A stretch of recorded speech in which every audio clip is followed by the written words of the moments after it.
ሄሎ ጤና ይስጥልኝ። እንዴት ናችሁ? ሰላም ናችሁ ወይ? አሜን አሜን። የእግዚአብሔር ሰላም ይብዛልን። አሜን። ዛሬ የመዝሙረ ዳዊት ምዕራፍ 23 ከቁጥር 1 ጀምሮ እስከ 6 ላነብ ነኝ እና አድምጡኝ። እሺ፣ እንዲህ ይላል መዝሙረ ዳዊት ምዕራፍ 23 ከቁጥር 1 ጀምሮ እስከ 6። እግዚአብሔር እረኛዬ ነው፣ የሚያሳጣኝም የለም። በለመለመ መስክ ያሳድረኛል፣ በዕረፍት ውኃ ዘንድ ይመራኛል። ነፍሴን መለሳት፣ ስለ ስሙም በጽድቅ መንገድ መራኝ። በሞት ጥላ መካከል እንኳን ብሄድ አንተ ከእኔ ጋር ነህና ክፉን አልፈራም። በትርህና ምርኩዝህ እነርሱ ያጽናኑኛል። በፊቴ ገበታን አዘጋጀህልኝ፣ ራሴን በዘይት ቀባህ፣ ጽዋዬም የተረፈ ነው። ቸርነትህና ምሕረትህ በሕይወቴ ዘመን ሁሉ ይከተሉኛል፣ በእግዚአብሔርም ቤት ለዘላለም እኖራለሁ። አሜን።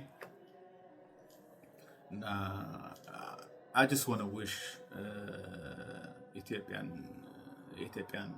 የጌታችን የመድኃኒታችን የኢየሱስ ክርስቶስ ልደት ትርጉሙና ለምን እንደመጣ ወደዚህ ዓለም የመጣበትን ምክንያትም ለምንድን ነው የሚል ትንሽ ልናገር ነኝ እና ጌታችን መድኃኒታችን ኢየሱስ ክርስቶስ ክብርና ምስጋና ይግባውና ወደዚህ ዓለም የመጣበት ምክንያት የሰው ዘር በሙሉ በጨለማ ውስጥ ነበር ሁላችን ማለት ነው።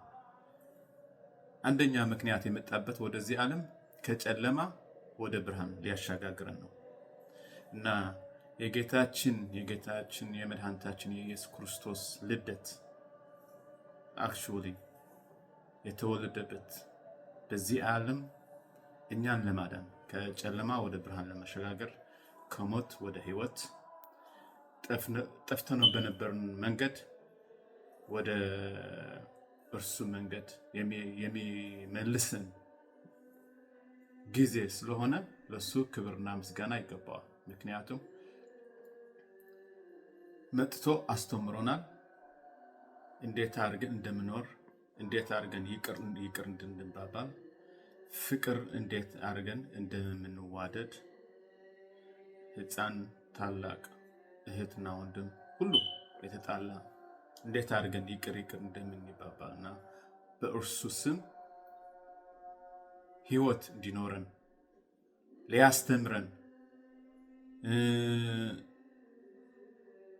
ሁሉ እንዴት አድርገን እንደምንፈወስ በስሙ ምክንያት በጌታችንና በመድኃኒታችን በኢየሱስ ክርስቶስ ስም ብለን ጸልየን የሆነ ነገር ብንጸልይ በስሙ ታላቅ ስልጣን ሰጥቶናል እንድንፈወስ፣ ከሞት እንድናስነሳ ሁሉ ነገር ማለት ነው። በሱ መድኃኒት እንዳለኝ በስሙ ኃይል ብቻ መድኃኒት እንዳለን ቃል ሰጥቶን ነው የሄደው እና እንደዚህ ሁሉ ሊያስተምረን ነው ወደዚህ ዓለም የመጣውና በዚህ ዕለት ደግሞ I want to wish a Merry Christmas for all Ethiopian, my brothers and sisters, for my friends, for my relatives, for everybody, for the country. ሰላም ይስጠን እና አይዛችሁ እግዚአብሔርን ጥሩ የሆነ ነገር ብትሆኑ እግዚአብሔር ስልጣን ሰጥቶናልና በሱም እንደምንፈወስ እና ታላቅ ትርጉሙ ጌታችን የመጣው ወደዚህ ዓለም ደግሞ ስልጣን ሰጥተን አበረታቱን እንዴት አድርገን እንድንኖር ሊያሳየን ነው የመጣና ለጌታችን ለመድኃኒታችን ከዘላለም እስከ ዘላለም ክብርና ምስጋና ይግባው። አሜን። Thank you.